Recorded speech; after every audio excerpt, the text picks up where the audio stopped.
Welcome again. Today we will discuss about cell membrane concept. In the last video we have discussed about fundamental of pharmacology. అందులో స్పెసిఫిక్గా we have focused on terminology. మనం బేసిక్గా సబ్జెక్ట్లోకి వెళ్ళకన్నా ముందు pharmacology terminologies మీద focus చేయాలని చెప్పుకున్నాం మనం. Like homeostasis, healthy కండిషన్ని ఎలా డిఫైన్ చేస్తాం, అన్హెల్దీ అంటే ఏంటి, హోమియోస్టేసిస్ ఏంటి, okay, in what way homeostasis is interlinked to cell, okay, and in what way cell concept is important for the pharmacology, okay, and డ్రగ్స్కి సెల్కి సంబంధం ఏంటి, అవన్నీ మనం ప్రీవియస్ క్లాస్లో డిస్కస్ చేసాం. So in conclusion, all the pharmaceutical drugs ఏవైతే మనకి ఫార్మస్యూటికల్ డ్రగ్స్ ఉన్నాయో అవన్నీ కూడా ఆల్ ది డ్రగ్స్ అల్టిమేట్గా ఎవరిని అప్రోచ్ అవుతాయి అంటే ఆన్సర్ వచ్చేసి సెల్, ఓకే. అండ్ సెల్ అనేది smallest structural and functional unit, అంటే మీ బాడీలో బేసిక్ ఫండమెంటల్ రూట్లోకి వెళ్తే సెల్లే. సో ఎవరైనా సెల్ దగ్గరికి రావాల్సిందే, ఈవెన్ ఫార్మస్యూటికల్ డ్రగ్స్ కూడా. So as pharmacology is all about study of drugs కాబట్టి, అండ్ డ్రగ్స్ ఎక్కడ వెళ్ళి యాక్ట్ చేస్తాయి, డ్రగ్స్కి టార్గెట్ ఎవరు అంటే ఫండమెంటల్లీ చూస్తే సెల్ కాబట్టి మనం సెల్ కాన్సెప్ట్ని మనం కొంచెం డీటెయిల్గా చదివితే then it will be very easy, మీకు కన్వీనియంట్గా ఉంటుంది బేసిక్గా. సో అలా సెల్ కాన్సెప్ట్ గురించి లాస్ట్ క్లాస్లో డిస్కస్ చేసుకుందాం. In continuation with that class, ఇవాళ మనము సెల్లో there are so many cell components. అందులో వెరీ ఇంపార్టెంట్ కాంపోనెంట్ ఏంటి అంటే సెల్ మెంబ్రేన్. ఇప్పుడు ఫార్మకాలజీలో సెల్ మెంబ్రేన్ రోల్ ఏంటి అనేది మీకు తెలిస్తే సెల్ మెంబ్రేన్ గురించి చదవాలా లేదా అనేది తెలుస్తుంది. ఎగ్జాక్ట్లీ ఫార్మకాలజీలో సెల్ మెంబ్రేన్ కాన్సెప్టే ఇంపార్టెంట్, ఎందుకంటే మీకు సెల్ మెంబ్రేన్ మీదనే టోటల్ ఫార్మకాలజీ మొత్తం ఆ పిక్చర్ అంతా నడుస్తుంది. ఇప్పుడు ఫర్ ఎగ్జాంపుల్ మీరు ఏ డ్రగ్కి మెకానిజం ఆఫ్ యాక్షన్ చూసినా కూడా, లెట్సే ఇప్పుడు ప్రొప్రానలాల్ తీసుకోండి, బీటా బ్లాకర్ అంటారు, ఓకేనా. బీటా అనేది ఏంటి, రిసెప్టార్, ఓకే. ఇప్పుడు లిడోకేన్ ఉంది, లోకల్ అనస్థెటిక్, అదేంటి, అది దేన్ని టార్గెట్ చేస్తుంది, అది సోడియం ఛానల్ బ్లాకర్, అంటే అయాన్ ఛానల్ని టార్గెట్ చేస్తుంది. ఇంకా ఎంజైమ్స్ ఉంటాయి, డిఫరెంట్ ఎంజైమ్స్ ఉంటాయి. లెట్సే కొన్ని డ్రగ్స్ వచ్చేసి ఎంజైమ్స్ని టార్గెట్ చేస్తాయి. లెట్సే కొలినెస్టరేస్, ఇది ఒక ఎంజైమ్, ఓకే, దీన్ని టార్గెట్ చేసి కూడా కొన్ని డ్రగ్స్ ఉంటాయి. ఇంకా ప్రోటాన్ పంప్ అంటాం బేసిక్గా, ఓకేనా, ప్రోటాన్ పంప్ అంటాం, ఓకే, అదేంటి మనకి ట్రాన్స్పోర్టర్, ఓకే, అది ఎక్కడ ఉంటుంది, అది కూడా సెల్ మెంబ్రేన్ మీద ఉంటుంది. నెక్స్ట్ వచ్చేసి క్యారియర్స్ ఉంటాయి కొన్ని, ఓకేనా, కొన్ని క్యారియర్స్ ఉంటాయి బేసిక్గా. ఆ క్యారియర్స్ కూడా ఎక్కడ ఉంటాయి, సెల్ మెంబ్రేన్ మీద ఉంటాయి. సో మీరు ఫార్మస్యూటికల్ డ్రగ్స్ ఏదైనా తీసుకోండి, if you look at their mechanism of actions, okay, ఆ మెకానిజంలో ఆ పర్టికులర్ డ్రగ్ ఒక రిసెప్టార్నైనా టార్గెట్ చేస్తుంది, లేదు అంటే కొన్ని డ్రగ్స్ అయాన్ ఛానల్ని టార్గెట్ చేస్తాయి, కొన్నేమో ఎంజైమ్స్ని టార్గెట్ చేస్తాయి, కొన్నేమో క్యారియర్స్ని టార్గెట్ చేస్తాయి, కొన్నేమో ట్రాన్స్పోర్టర్స్ని టార్గెట్ చేస్తాయి. సో యాక్చువల్గా ఈ టార్గెట్ చేసే డ్రగ్స్ టార్గెట్ చేసే ఇవన్నీ ఉండే ప్లేస్ ఏంటి అంటే సెల్ మెంబ్రేన్. అంటే మీరు చూడండి, ఫార్మకాలజీ మొత్తం it revolves around cell membrane concept. అసలు first of all, what is the location of receptor, what is the location of ion channel, location of enzymes, carriers, transporters, pumps, ఈ లొకేషనే తెలియకుండా మీరు ఫార్మకాలజీలోకి వెళ్ళి మెకానిజం చదివితే మీకు అసలు అర్థం కాదు, క్వశ్చన్ రేజ్ అవుతూ ఉంటుంది, అసలు ఇదంతా ఎక్కడ జరుగుతుంది అనే క్వశ్చన్స్ అన్నీ రేజ్ అవుతాయి. ఎప్పుడైతే క్వశ్చన్ మార్క్ వస్తుందో మీకు ప్రిపరేషన్ అనేది స్మూత్గా జరగదు.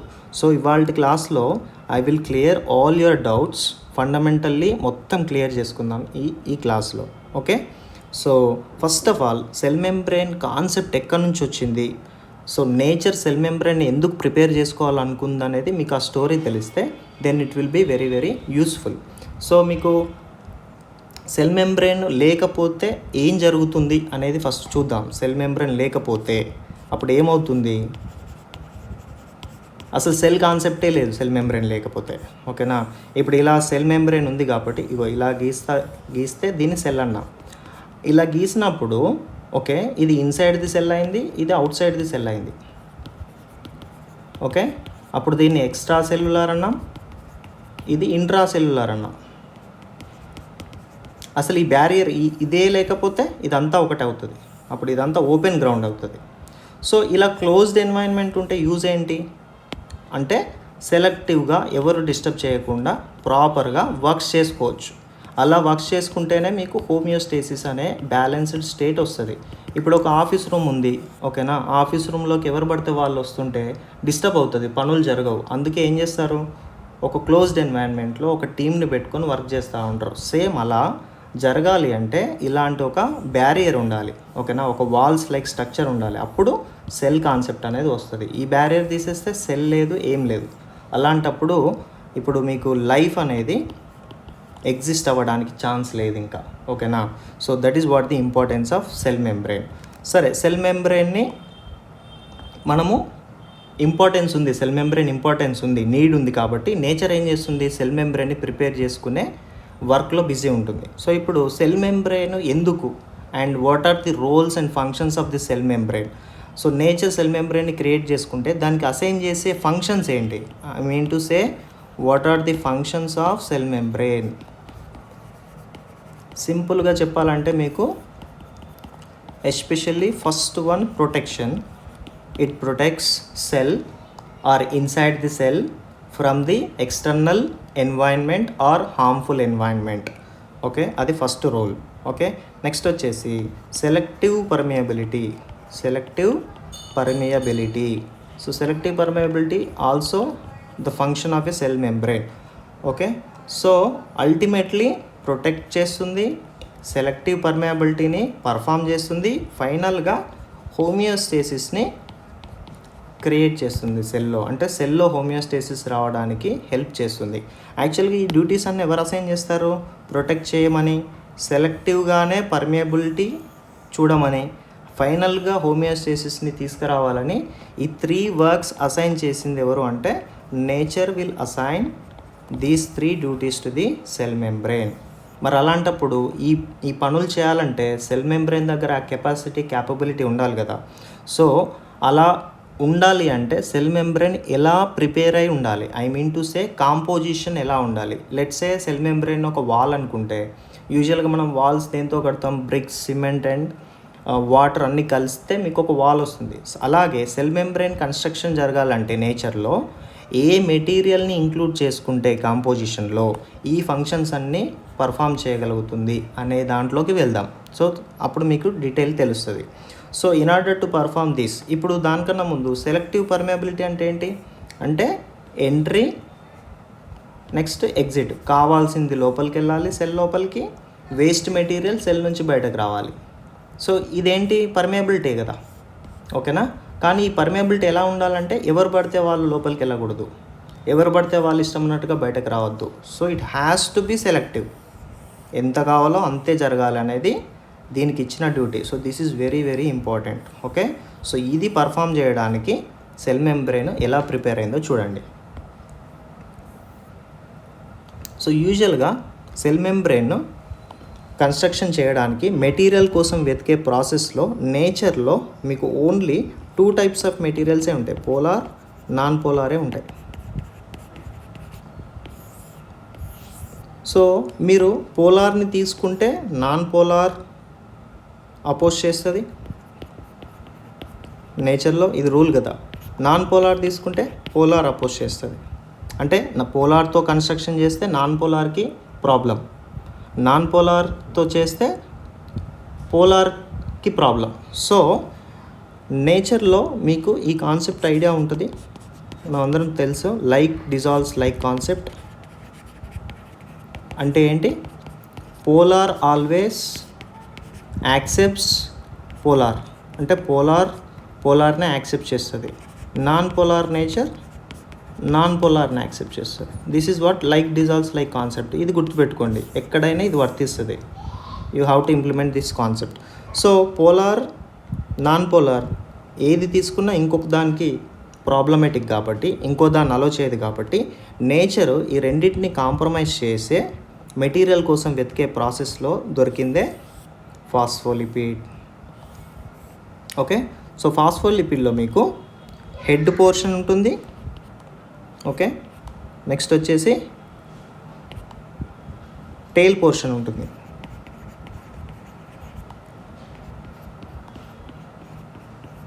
హెడ్ పోర్షన్ వచ్చేసి హైడ్రోఫిలిక్ అంటే వాటర్ లవింగ్.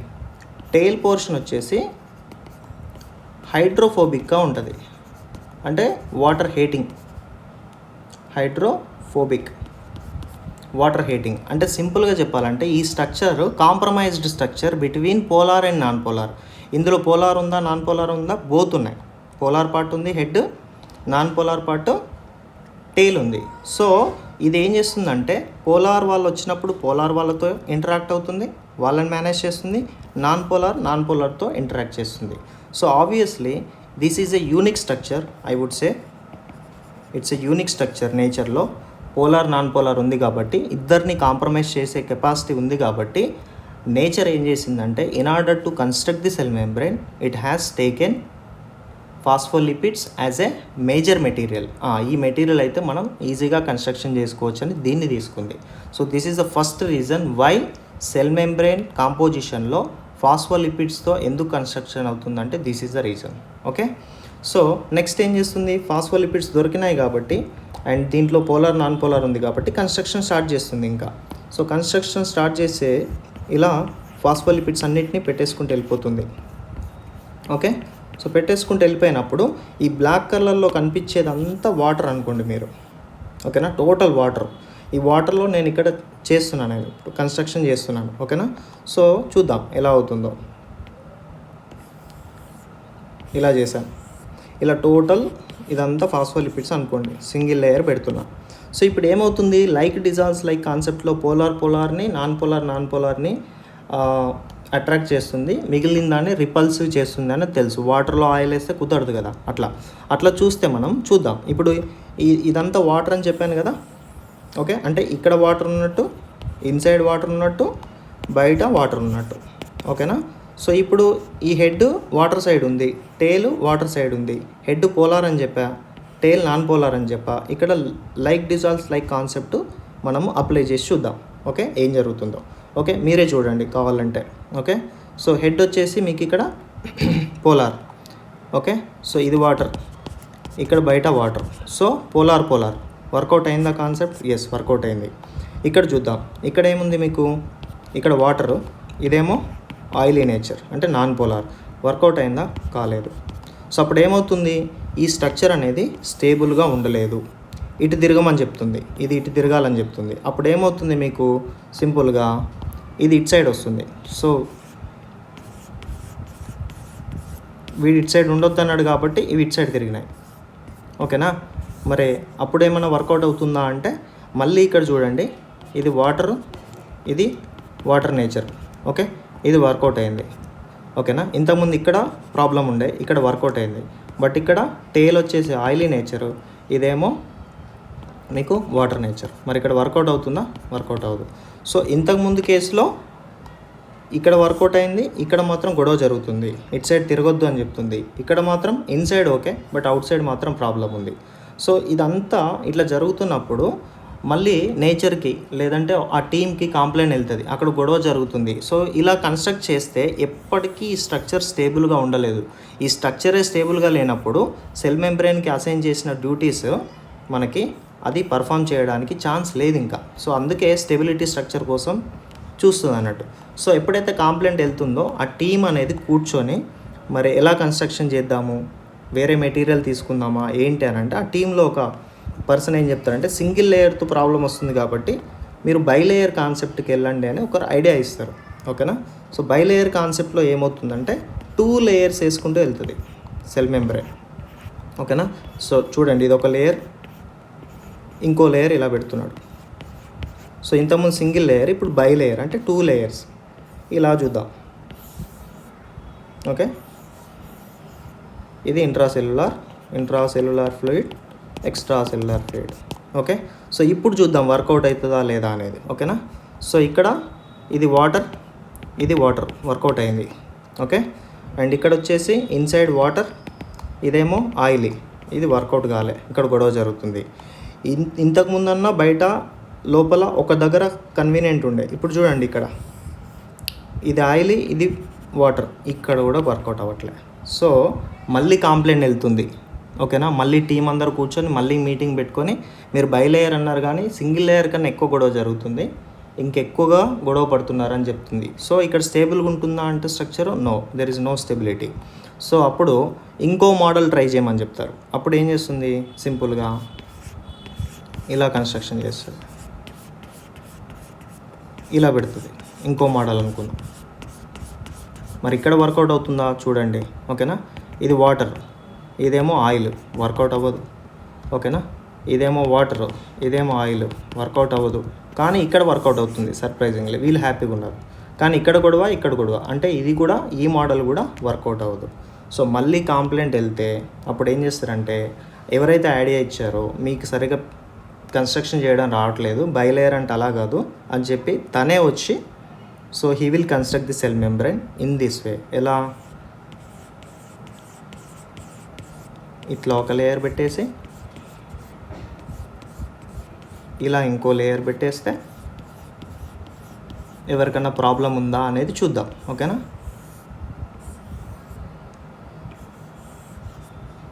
ఇట్లా చూద్దాం. ఓకేనా, సో చూస్తే ఇది పోలార్, హెడ్ పోలార్, వర్కౌట్ అయింది, గొడవ లేదు, కంప్లైంట్ లేదు.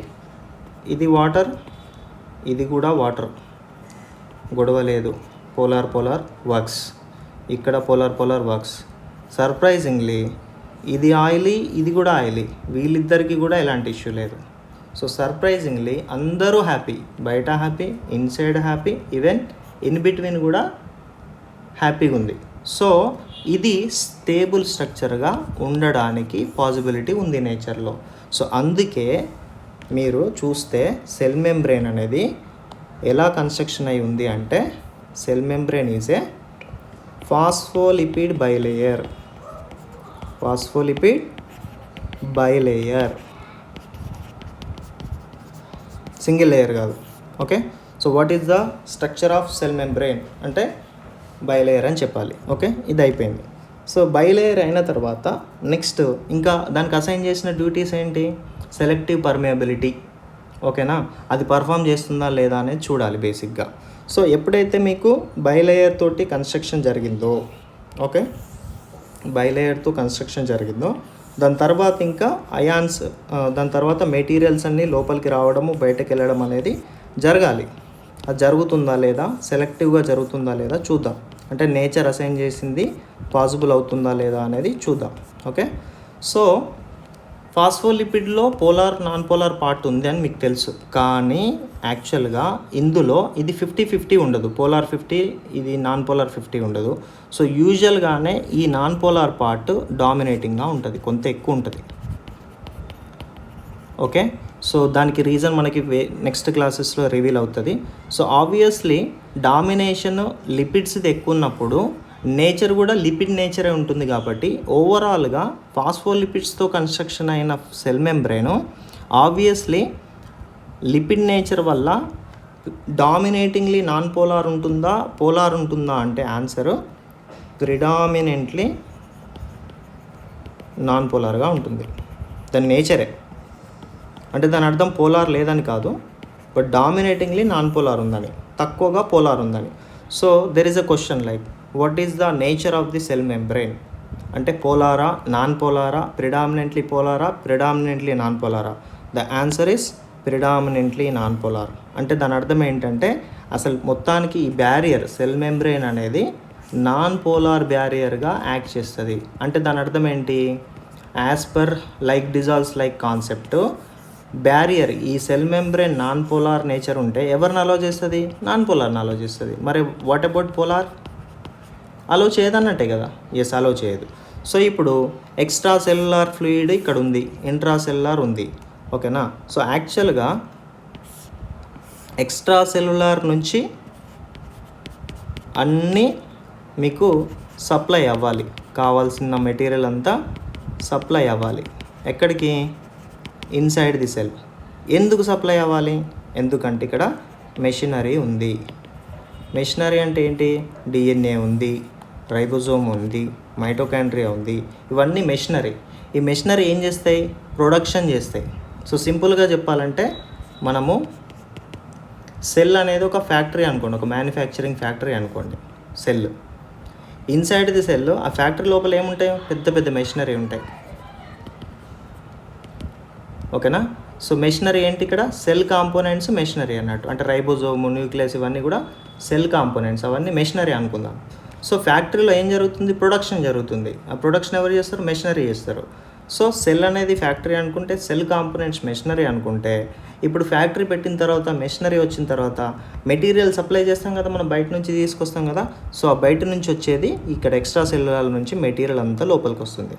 ఆ మెటీరియల్ని యూజ్ చేసుకొని సెల్ అనేది ప్రొడక్షన్ చేస్తుంది. ఎనర్జీ మెటబాలిజం, ప్రోటీన్ సింథసిస్, ఓకేనా, డిఎన్ఏ సింథసిస్, ఓకేనా, ఇంకా different types of chemical reactions జరుగుతాయి. చాలా థౌజండ్స్ ఆఫ్ కెమికల్ రియాక్షన్స్ జరుగుతాయి. So cell is set to be world of chemical reactions.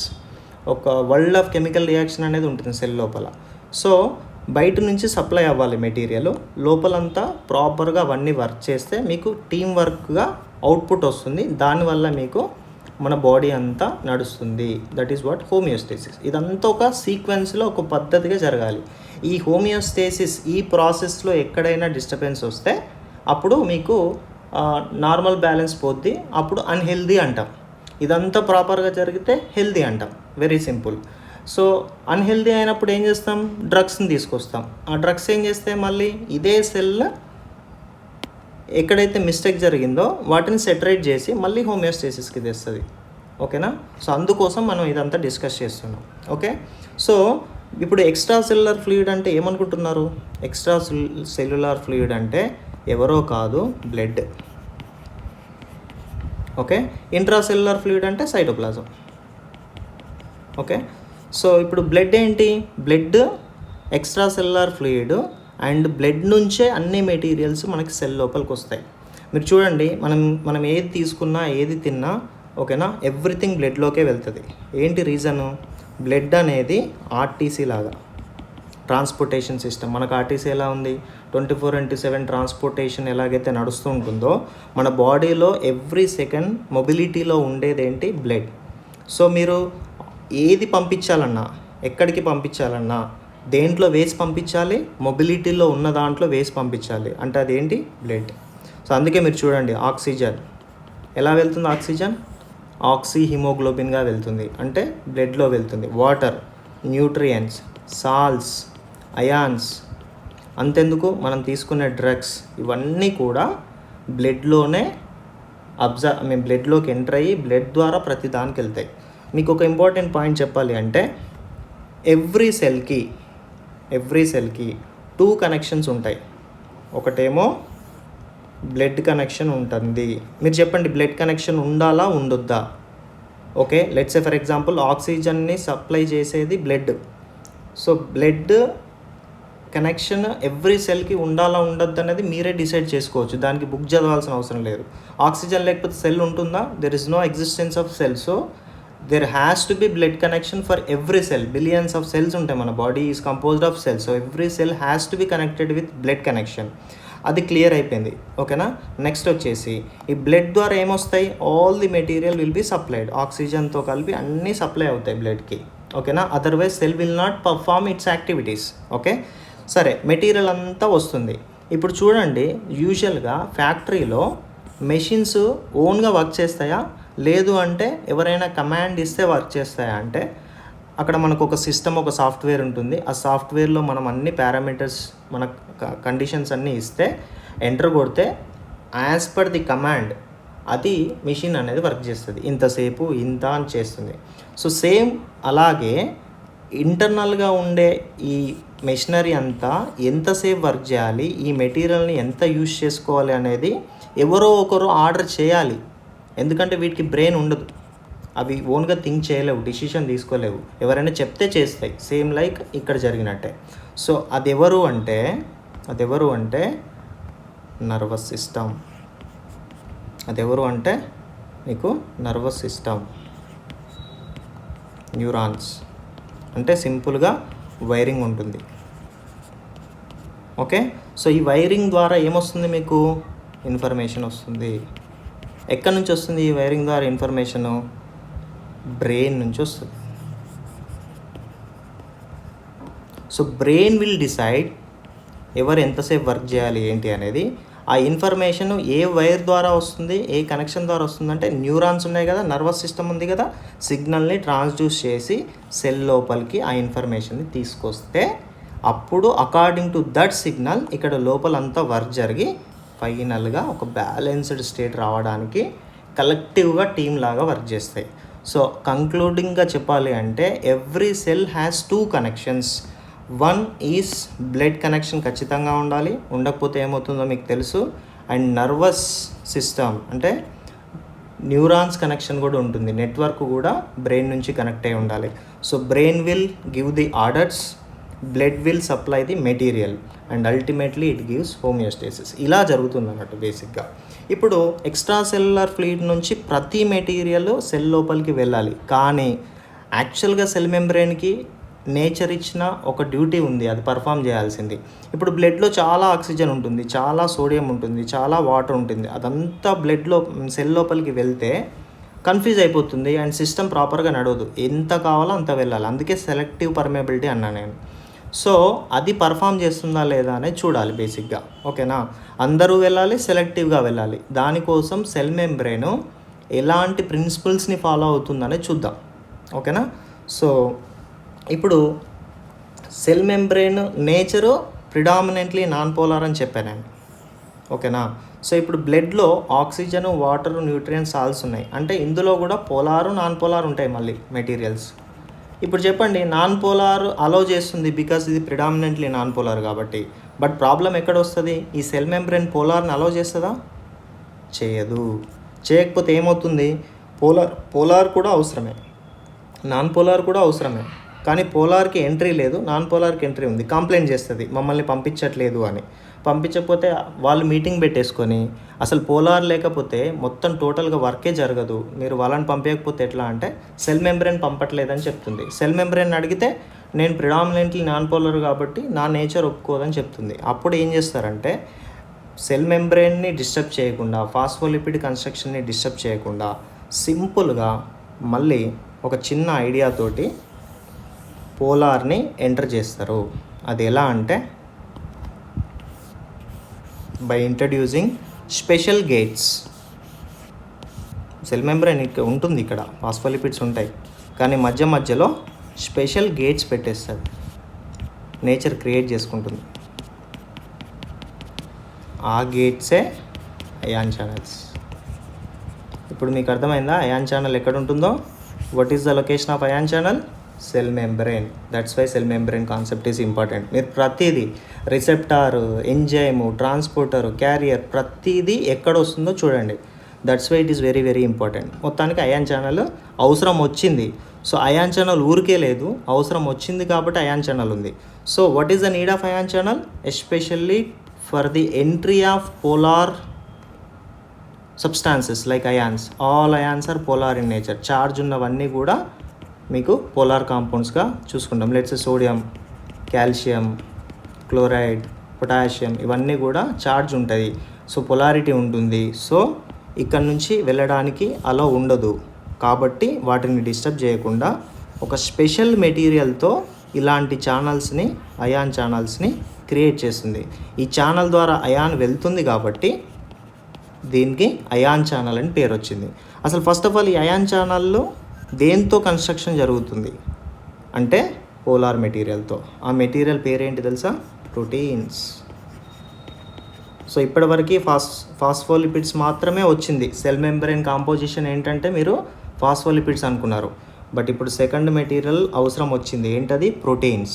మరి ఫాస్ఫోలిపిడ్స్తో కంపేర్ చేస్తే ప్రోటీన్స్ పోలార్ ఇన్ నేచర్. అప్పుడే కదా మరి పోలార్ని అలౌ చేసేది. So proteins are polar in nature. So proteins అనేది ఒక రా మెటీరియల్ అనుకుంటే అది పోలార్గా బిహేవ్ చేస్తే పోలార్ ఎక్కడెక్కడ అవసరం ఉంటే ఈ ప్రోటీన్స్ని తీసుకొని ప్రిపేర్ చేసుకోవాలి, ఏది కావాలంటే అది. అందులో ఫస్ట్ వచ్చింది ఏంటి? అయాన్ ఛానల్ వచ్చింది. So what is the nature of ion channel? బేసిక్గా అయాన్ ఛానల్ నేచర్ ఏంటి? ఇట్స్ ఎ ప్రోటీన్, గుర్తుపెట్టుకోండి, ఓకే. అండ్ అయాన్ ఛానల్ పని ఏంటి? It allows ions into the cell. సరే, మొత్తానికి పోలార్ సబ్స్టాన్సెస్కి ఇలాంటి స్పెషల్ గేట్స్ పెట్టేసింది నేచరు, దీన్ని డిస్టర్బ్ చేయకుండా. So everything clear. ఇక్కడ నుంచి నాన్ పోలార్ వెళ్ళొచ్చు, ఇక్కడ నుంచి పోలార్ వెళ్ళొచ్చు. మొత్తానికి ఇష్యూ సాల్వ్ అయిపోయింది. ఓకేనా. కానీ ఇక్కడ నుంచి పోలార్ వెళ్తుంది, ఇక్కడ నుంచి నాన్ పోలార్ వెళ్తుంది, కానీ సెలెక్టివిటీ ఎలా? Next question. ఇప్పుడు ఎటు కదా పోలార్ని పంపిస్తుంది అని చెప్పేసి టోటల్ సోడియం లోపలికి వెళ్తే ఏమవుతుంది?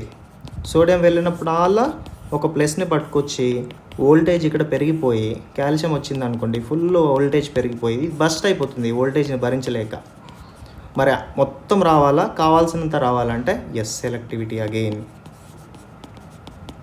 ఇప్పటివరకు దీనివల్ల పర్మేబిలిటీ వచ్చింది, కానీ సెలెక్టివిటీ రాలేదు కదా.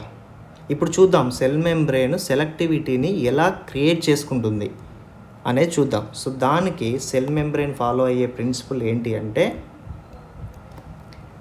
Gradient mechanism. సో అదొక ప్రిన్సిపల్ని పెట్టుకుంది, గ్రేడియంట్ మెకానిజం అనే ప్రిన్సిపల్ని పెట్టుకుంది. So based on this principle ఏం జరిగినా ప్రిన్సిపల్స్ మీద నిలబడుతుంది ఇది సెల్ మెంబ్రేన్. ఆ ప్రిన్సిపల్ ఏంటంటే gradient mechanism. First of all మీకు గ్రేడియంట్ మెకానిజం అంటే మీకు తెలియాలి, అప్పుడు సెలెక్టివ్ పర్మేబిలిటీ ఎలా వస్తుంది అనేది మనం చూద్దాం. ఓకే. సో గ్రేడియంట్ అంటే డిఫరెన్స్. గ్రేడియంట్ అంటే డిఫరెన్స్. ఇప్పుడు లెట్స్ సే ఇది సెల్ అనుకోండి, ఇక్కడ 50 ఉంది, ఇక్కడ 50 ఉన్నాయి అనుకోండి, ఇక్కడ డిఫరెన్స్ లేదు, 0. ఇది గ్రేడియంట్ అవ్వదు. సో కాన్సన్ట్రేషన్ ఒక దగ్గర ఎక్కువ ఉండాలి, ఇంకో దగ్గర తక్కువ ఉండాలి. దాన్ని ఆ డిఫరెన్స్ని గ్రేడియంట్ అంటాం. Difference in concentration is called gradient. ఒకవేళ అది కాన్సన్ట్రేషన్ డిఫరెన్స్ ఉంటుంది, కాన్సన్ట్రేషన్ గ్రేడియంట్ అవుతుంది. ఓకేనా. లేదు ఎలక్ట్రికల్ గ్రేడియంట్ ఉంటే అది ఎలక్ట్రికల్ డిఫరెన్స్ ఉంటే అది ఎలక్ట్రికల్ గ్రేడియంట్ అవుతుంది. మొత్తానికి గ్రేడియంట్ మెకానిజం అనేది సెల్ మెంబ్రెయిన్కి ఉన్న వన్ ఆఫ్ ది ప్రిన్సిపల్. దాన్ని యూజ్ చేసుకొని అది సెలెక్టివిటీని మెయింటైన్ చేస్తుంది. ఎలా సెలెక్టివ్గా మెయింటైన్ చేస్తుందో చూద్దాం. ఓకే. సో యాక్చువల్గా మీరు చూస్తే ఎక్స్ట్రా సెల్యులార్ నుంచి ఒక చిన్న ఎగ్జాంపుల్ చెప్తా. ఆక్సిజన్ తీసుకుందాం ఎగ్జాంపుల్గా. ఓకేనా. సో బ్లడ్లో లాట్ ఆఫ్ ఆక్సిజన్ వస్తుంది, మనం ఇన్హేల్ చేస్తాం కదా ఆక్సిజన్ని లంగ్స్ ద్వారా, అదంతా కూడా బ్లడ్లో వస్తుంది. లాట్ ఆఫ్ ఆక్సిజన్ మాలిక్యూల్స్ ఉంటాయి. But do you think all the oxygen will goes in to the cell అంటే నో. ఎంత ఆక్సిజన్ కావాలో అంతే వెళ్తుంది. సో ఎంత కావాలి, ఎంత వెళ్తుంది, ఎక్కడ కట్ అవుతుంది, ఇదంతా ఆటోమేటిక్గా చేసుకుంటే ఇంకా బెటర్ కదా. ఖర్చు లేకుండా ఫ్రీగా అయిపోవాలి, ఇంకా బెటర్. సో దానికోసమే గ్రేడియంట్ని వాడుతుంది. చూడండి, ఆక్సిజన్ లోపలికి రావాలి, మీకు తెలుసు ఎంట్రీ ఇది. మరి లోపల ప్రొడక్షన్ జరుగుతుండే వేస్టేజ్ కూడా వస్తుంది కదా, అదేంటి కార్బన్ డైఆక్సైడ్. అంటే కార్బన్ డైఆక్సైడ్ బయటకు రావాలి. మళ్ళీ బయటకు వచ్చిన కార్బన్ డైఆక్సైడ్ ఎక్కడికి వస్తుంది? Again it will goes in to the blood. ఏది కావాలన్నా ఆ బస్సులో వేసి పంపడమే, బ్లడ్లో వేసి పంపడమే. తీసుకొచ్చేది అదే, తీసుకెళ్లేది అదే. ఓకేనా. సరే చూద్దాం. ఇప్పుడు నేనేమంటున్నా అంటే బ్లడ్లో ఆక్సిజన్ ఉంది, కార్బన్ డైఆక్సైడ్ ఉంది. ఇప్పుడు ఆక్సిజన్ లోపలికి వెళ్ళాలా, కార్బన్ డైఆక్సైడ్ లోపలికి వెళ్ళాలా అంటే అందరూ ఆక్సిజన్ లోపలికి వెళ్తుంది అని చెప్తాం మనం. మరి కార్బన్ డైఆక్సైడ్ ఏం చేసింది? ఇదెందుకు లోపలికి వెళ్ళొద్దు? ఇది క్వశ్చన్ అడుగుతుంది, నేను ఎందుకు వెళ్ళొద్దు అని. అంటే వీడికి ఆన్సర్ చెప్తే వీడు ఊరుకుంటాడు, జస్టిఫై చేస్తే ఊరుకుంటాడు. ఓకేనా. సరే, కార్బన్ డైఆక్సైడ్ ఎప్పుడు బయటకు ఎందుకు రావాలి? ఆక్సిజన్ బయటకు రావచ్చు కదా. సో ఇక్కడ ఆక్సిజన్ ఎందుకు లోపలికి రావాలి, కార్బన్ డైఆక్సైడ్ ఎందుకు రావద్దు? ఇక్కడ కార్బన్ డైఆక్సైడ్ ఎందుకు బయటకు వెళ్ళాలి, ఆక్సిజన్ ఎందుకు వెళ్ళొద్దు అనే దానికి జస్టిఫికేషనే గ్రేడియంట్ మెకానిజంలో దొరికింది. ఓకే. సో ఇక్కడ గ్రేడియంట్ మీద వర్క్ చేస్తుంది. సో నేను మీకు ఒక చిన్న కాన్సెప్ట్ చెప్తా చూడండి. ఇదొక హిల్ అనుకోండి. ఓకే, ఒక హిల్, ఒక కొండ అనుకోండి. ఇది అప్పర్ పార్ట్ అనుకోండి, ఇది లోవర్ పార్ట్. కొండ మీద, ఇది కొండ కింద, ఇది ఎర్త్ అనుకోండి, భూమి అనుకోండి. ఓకే. సో మనం ఒక వెహికల్ తీసుకొని ఇక్కడ నుంచి ఇలా వెళ్తే ఇదేమవుతుంది? కింద నుంచి పైకి వెళ్తున్నాం కాబట్టి అప్ హిల్ అవుతుంది. అదే మీరు వెహికల్ని పైనుంచి కిందికి తీసుకుంటే డౌన్ హిల్ అవుతుంది. ఇది సింపుల్, మనకందరికి తెలిసిందే. ఎక్కడ ఎనర్జీ అవసరం ఉంటుంది? అప్ హిల్లోనా డౌన్ హిల్లోనా అంటే డౌన్ హిల్ ఈజీగా వచ్చేస్తుంది వితౌట్ పెట్రోల్, ఎనర్జీ అవసరం లేదు. బట్ అప్ హిల్లో ఎనర్జీ అవసరం. ఓకే. సరే, ఇది పక్కన పెట్టండి, ఎనర్జీ పక్కన పెడితే ఇది హైయా ఇది లోనా అంటే ఇది హై కదా, హై పాయింట్. ఇది లో పాయింట్. సో జాగ్రత్తగా చూస్తే లో టు హై వెళ్తే ఎనర్జీ కావాలి, హై టు లో వస్తే ఎనర్జీ అవసరం లేదు, అంతే కదా. సో సింపుల్గా చూడాలి అంటే మొత్తానికి ఇక్కడ గ్రేడియంట్ అవుతుంది, ఒక దగ్గర ఎక్కువ ఒక దగ్గర తక్కువ ఉంది. ఓకే, సో ఇక్కడ ఈ సింపుల్ కాన్సెప్ట్ నుంచి నేచర్లో ఉండే సింపుల్ కాన్సెప్ట్ని ఇక్కడ అప్లై చేసుకుంది. అప్లికేషన్ ఆఫ్ ప్రిన్సిపల్ అంటారు దేన్ని. చూడండి, ఆక్సిజన్ ఉంది, ఓకేనా. ఇప్పుడు ఆక్సిజన్ చూడండి, హై కాన్సన్ట్రేషన్ నుంచి లో కాన్సన్ట్రేషన్ వితౌట్ ఎనీ ఎనర్జీ వెళ్ళిపోతుంది ఈజీగా, ఎవరు చెప్పాల్సిన అవసరం లేదు, ఇక్కడ వదిలేసి ఇక్కడికి వచ్చేస్తుంది. అట్లా చూస్తే బ్లడ్లో ఆక్సిజన్ కాన్సన్ట్రేషన్ ఎక్కువ, అండ్ ఇన్సైడ్ ది సెల్ కూడా ఆక్సిజన్ ఉంటుంది, కానీ ఆక్సిజన్ కాన్సన్ట్రేషన్ తక్కువ.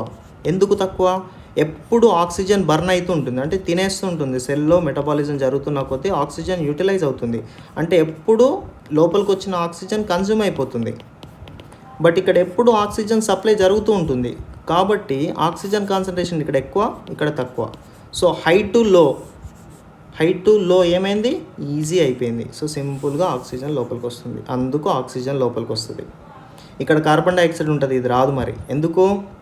కార్బన్ డైఆక్సైడ్ కాన్సన్ట్రేషన్ ఇన్సైడ్ ఎక్కువ, ఎందుకు? ఆక్సిజన్ని కన్జ్యూమ్ చేసుకున్న కొద్దీ కార్బన్ డైఆక్సైడ్ వస్తుంది, ఓకేనా. మరి ఇక్కడ కూడా కార్బన్ డైఆక్సైడ్ ఉంటుంది కదా, అంటే ఈ కార్బన్ డైఆక్సైడ్ ఎప్పటికప్పుడు ఎగ్జైల్ చేస్తూ ఉంటాం కదా, ఇక్కడ తగ్గుతూ ఉంటుంది ఇక్కడ పెరుగుతూ ఉంటుంది. సో ఇక్కడ హై టు లో కార్బన్ డైఆక్సైడ్ ఇలా వెళ్తుంది బయటకి, అందుకే ఆక్సిజన్ లోపలికి వస్తుంది.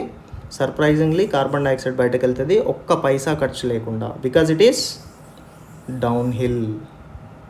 సో ఇది కాన్సన్ట్రేషన్ గ్రేడియంట్ అంటాం, దీన్ని ఏమంటాం?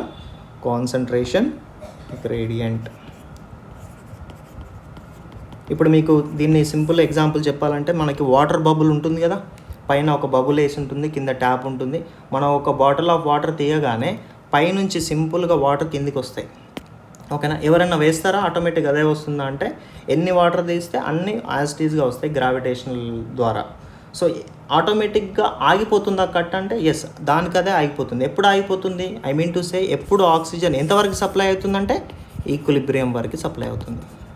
ఒక్కసారి కాన్సన్ట్రేషన్ ఇక్కడ ఈక్విలిబ్రేషన్ అయితే ఆక్సిజన్ మూమెంట్ ఆటోమేటిక్గా అయిపోద్ది. మళ్ళీ ఇక్కడ ఆక్సిజన్ యూటిలైజేషన్ అవుతున్నప్పుడు మళ్ళీ ఆక్సిజన్ని సప్లై అవుతుంది, అంటే ఆటోమేటెడ్గా వర్క్ చేస్తుంది, ఎవ్వరు ఏం చేయాల్సిన అవసరం లేదు. So this is the beauty of nature, that is what concentration gradient which is applied to the cell membrane. ఇట్లా గ్రేడియంట్ మెకానిజంని అప్లై చేసుకొని మూమెంట్స్ ఆఫ్ ది మాలిక్యూల్స్ని ఫ్రీగా, అండ్ సెలెక్టివిటీ ఉందా లేదా ఇక్కడ? ఎస్, సెలెక్టివ్గా ఎంత పడితే అంత కాదు, సెలెక్టివ్గా మెయింటైన్ చేసి అసలు ఎలాంటి ఏటీపీస్ని యూటిలైజ్ చేసుకోకుండా ఆల్ ది మాలిక్యూల్స్ ఇలాగే కాన్సన్ట్రేషన్ గ్రేడియంట్ యూస్ చేసుకొని మూవ్ అవుతూ ఉంటాయి, ఇన్సైడ్ అవుతాయి, అవుట్ సైడ్ అవుతూ ఉంటాయి. So this is what the beauty of the nature, ఆ beauty of the cell membrane because of some principles. Okay, so ఇది ప్రోటీన్స్ వల్ల మీకు వచ్చేది. ఓకే, దాని తర్వాత మొత్తానికి ఇక్కడ మనకి సెలెక్టివ్ పర్మియబిలిటీ అనేది వచ్చింది. వచ్చిన తర్వాత ఏమవుతుంది బేసిక్గా, ఇప్పుడు లెట్సే ఇప్పుడు న్యూరో ట్రాన్స్మిటర్స్ ఉన్నాయి, ఓకేనా. న్యూరో ట్రాన్స్మిటర్స్ మన బాడీలో, హార్మోన్స్, ఓకేనా, ఇంకా అదర్ కెమికల్ మీడియేటర్స్ మన బాడీలో రిలీజ్ అవుతూ ఉంటాయి. ఓకే, సో ఇప్పుడు లెట్సే న్యూరో ట్రాన్స్మిటర్ ఉంది, లెట్సే అసిటైల్కోలిన్ మీకు తెలుసు. ఇప్పుడు అసిటైల్కోలిన్ని పంపించేది ఎవరు అంటే బ్రెయిన్ పంపిస్తుంది, మీకు ఇదంతా తెలుసు. ఓకే, మళ్ళీ డీటెయిల్గా చూద్దాం. బ్రెయిన్ పంపిస్తుంది. సో ఒక న్యూరో ట్రాన్స్మిటరు మళ్ళీ ఎక్కడికి వస్తుంది? ఆ రిలీజ్ అయిన న్యూరో ట్రాన్స్మిటరు, సరే హార్మోన్ రిలీజ్ అవుతుంది, అది ఎక్కడికి వస్తుంది? ఎవరైనా సెల్ దగ్గరికి రావాల్సిందే. ఓకే, మరి సెల్ దగ్గరికి ఊరికేనే వస్తారా అంటే రారు, వాళ్ళందరూ ఒక మెసేజ్ని తీసుకొని వస్తారు, ప్రతి ఒక్కరు మెసేజ్ని తీసుకొని వస్తారు. అంటే ఒక న్యూరో ట్రాన్స్మిటర్ దగ్గర ఒక మెసేజ్ ఉంటుంది, ఆ మెసేజ్ని మోసుకొని వస్తుంది ఎక్కడికి? సెల్ దగ్గరికి. కానీ సర్ప్రైజింగ్లీ న్యూరో ట్రాన్స్మిటర్స్ అన్నీ కూడా పోలార్ ఇన్ నేచర్. మళ్ళీ ఇది నాన్ పోలార్ కదా, ఇదేమో అయాన్స్ని పంపిస్తుంది, న్యూరో ట్రాన్స్మిటర్ని పంపేదే. ఓకేనా, సో అలాంటప్పుడు అసిటైల్కోలిన్ తెచ్చిన మెసేజ్ సెల్ లోపలికి వెళ్ళాలి, వెళ్ళకపోతే ఇక్కడ పని జరగదు. కానీ అసిటైల్కోలిన్కి పర్మిషన్ లేదు దీన్ని దాటడానికి, ఎందుకంటే ఇది పోలార్, ఇది నాన్ పోలార్. మరి ఇది పోలార్ ఉంది కదా అంటే ఇది ఓన్లీ అయాన్స్కి మాత్రమే స్పెసిఫిక్గా ఉంది, దీని నుంచి వేరే వాళ్ళు పోవడానికి లేదు. సో అందుకే ఇలాంటి వాటి కోసము వీళ్ళు తెచ్చే మెసేజ్ని ఇది లోపలికి వెళ్ళకుండా ఎవరి ద్వారా అయినా పంపిస్తే బెటర్ కదా అని చెప్పేస్తే ఎస్, అందుకే మనకి వచ్చింది రిసెప్టార్ కాన్సెప్ట్. అందుకే మనకు వచ్చిన కాన్సెప్ట్ రిసెప్టార్ వచ్చింది. అది ఎక్కడ ఉంటుంది, ఎక్కడ ఉండాలి మీరే చెప్పొచ్చు. అది ఎక్కడ ఉండాలి, ఇన్సైడ్ ది సెల్ ఉండాలా, అవుట్ సైడ్ ది సెల్ ఉండాలా, అపాన్ ది సర్ఫేస్ ఉండాలంటే అపాన్ ది సర్ఫేస్ ఉండాలి. సో సింపుల్గా న్యూరో ట్రాన్స్మిటర్ కానీ ఎవరైనా కూడా ఇక్కడికి వచ్చి ఆ మెసేజ్ని దీనికి ఇచ్చేస్తే, ఇక్కడ వచ్చి కూర్చుంటే ఈ మెసేజ్ దీనికి పంపిస్తే, రిసెప్టార్ ఆ మెసేజ్ని లోపలికి పంపిస్తే దానికి తగినట్టుగా ఇక్కడ వర్క్ జరిగితే అల్టిమేట్గా మీకు ఒక ఫార్మకోలాజికల్ యాక్షన్ వస్తుంది. ఇప్పుడు రిసెప్టార్ కాన్సెప్ట్ తీసేయండి, అప్పుడు ఏమవుతుంది, ఇది తెచ్చే మెసేజ్ని ఎవ్వరు లోపలికి తీసుకెళ్ళలేరు. మరి ఇది లోపలికి వెళ్దామంటే పంపించరు. సో సింపుల్గా receptor mediator between extra cellular and intra cellular. ఇప్పుడు రిసెప్టార్ అవసరం ఉందా లేదా, ఉంది. రిసెప్టార్ కాన్సెప్ట్ తీసేస్తే ఏమవుతుంది, అసలు లోపల ఏ పనులు జరగవు. సో అందుకు receptor is very very important. సరే, మరి డ్రగ్స్ కూడా మెసేజ్ని తీసుకొస్తాయి, సేమ్ లైక్ న్యూరో ట్రాన్స్మిటర్స్. అవ్వొచ్చి డ్రగ్స్ డైరెక్ట్గా దాటలేవు మళ్ళీ, కాబట్టి ఎవరికొకరికి ఇన్ఫర్మేషన్ ఇవ్వాలి. సో పక్కాగా ఇన్ఫర్మేషన్ని మోసుకెళ్ళే కెపాసిటీ ఉన్న ఒకే ఒక పర్సన్ సెల్ మెంబ్రెయిన్లో రిసెప్టార్. వీడు తీసుకెళ్ళినట్టు ఇన్ఫర్మేషన్ని ప్రాపర్గా ఎక్కడ రీచ్ చేయాలో అక్కడ ఇంకెవరు తీసుకెళ్ళలేరు. కాబట్టి నేచర్ రిసెప్టార్కి ఆ కెపాసిటీ ఇచ్చింది కాబట్టి ఆబ్వియస్లీ వీళ్ళ దగ్గరికి వెళ్ళాల్సిందే, కెపాసిటీ ఉన్న దగ్గరికి వెళ్ళాల్సిందే ఇంకెవరైనా. ఓకేనా, వీటి చేసేట్టు ఎవడు చేయడు కాబట్టి. మరి రిసెప్టార్ దేంతో ప్రిపేర్ అవ్వాలి, న్యూరో ట్రాన్స్మిటర్ పోలార్ కాబట్టి రిసెప్టార్ కూడా పోలార్ ఉండాలి. మరి పోలార్కి రా మెటీరియల్ ఏంటి, ప్రోటీన్ ఉందిగా. సో ప్రోటీన్ నుంచి ఏమేమి వచ్చినాయి ఇప్పుడు మనకి, ప్రోటీన్ నుంచి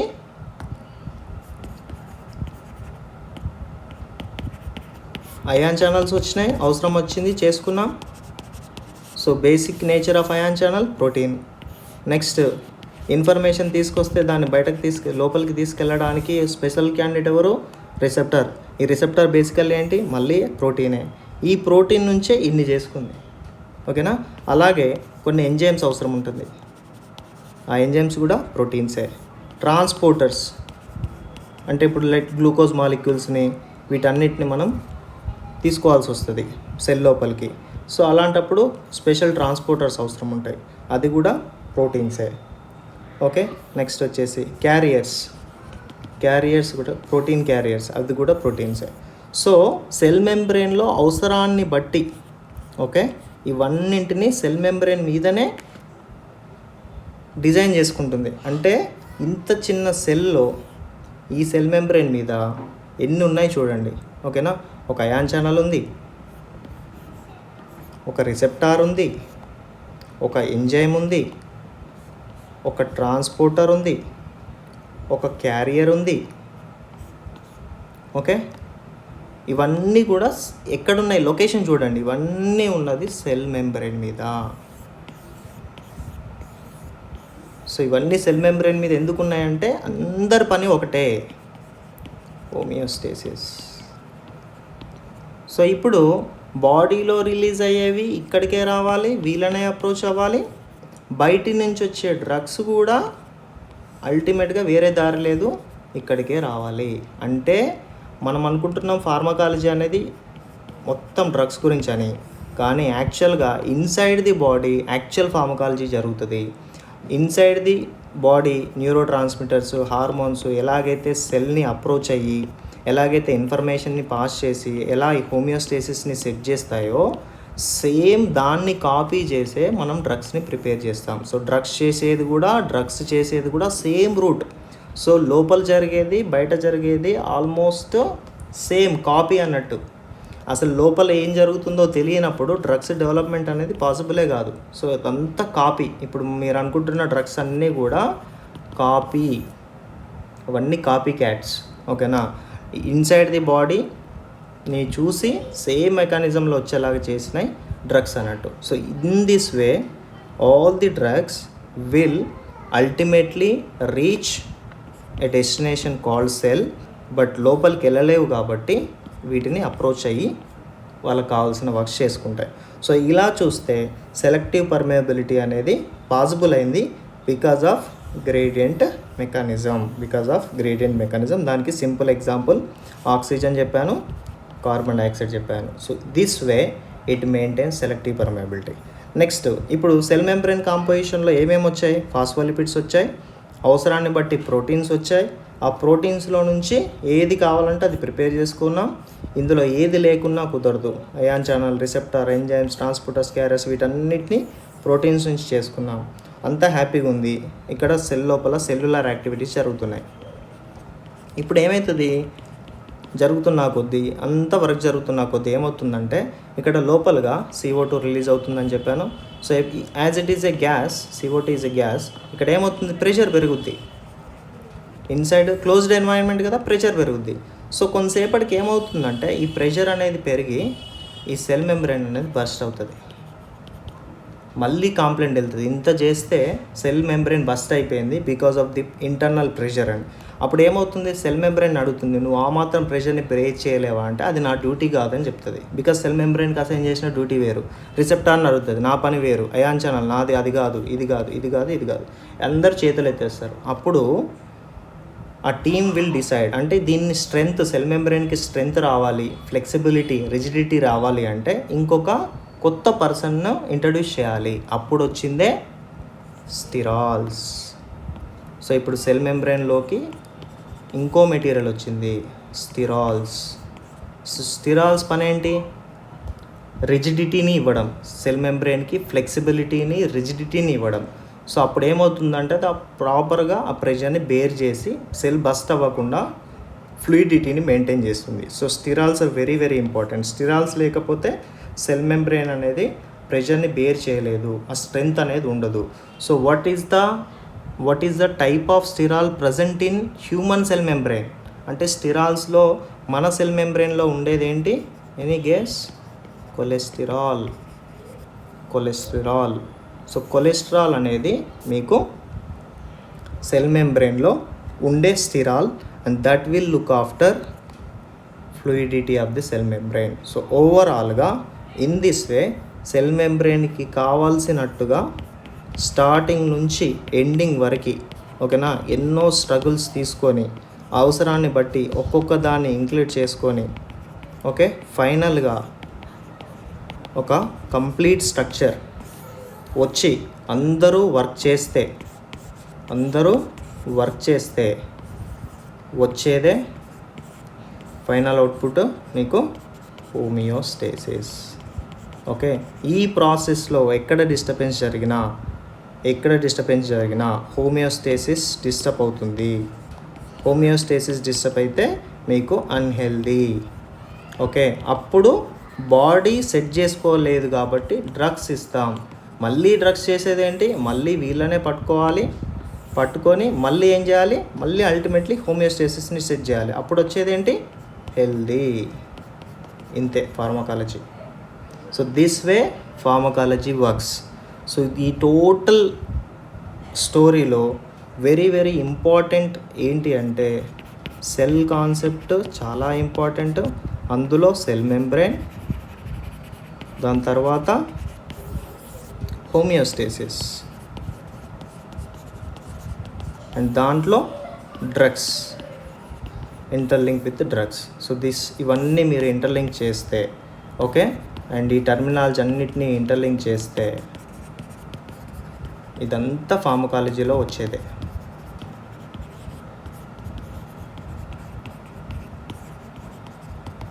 సో ఇలా చదివితే మీకు ఇలా ఫండమెంటల్స్లో వెళ్తే మీరు ఫార్మకాలజీలో ఎక్కడికి వెళ్ళినా రిసెప్టార్ టర్మినాలజీ వస్తుంది. అప్పుడు అది ఎక్కడ ఉంటుందన్న క్వశ్చన్ లేదు. Ion channel, enzyme, transporter, carriers, మీరు ఎక్కడ చూసినా ఈ టర్మినాలజీ వస్తుంది. ఫార్మకాలజీ లాస్ట్ చాప్టర్స్ జరుగుతున్నప్పుడు కూడా ఈ టర్మ్స్ అన్నీ వస్తాయి. బట్ ఇవన్నీ ఎక్కడుంటాయో తెలియనప్పుడు ఇంకా pharmacology mechanisms, side effects, adverse effects అవన్నీ బైహార్ట్ చేయడంలో యూజ్ ఏం లేదు. సబ్జెక్ట్ రాదు మనకి. సో సబ్జెక్ట్ రావాలంటే ఫండమెంటల్స్ మీద కొంచెం వర్క్ చేస్తే యూనిట్స్ అన్నీ కూడా ఈజీగా అయిపోతాయి.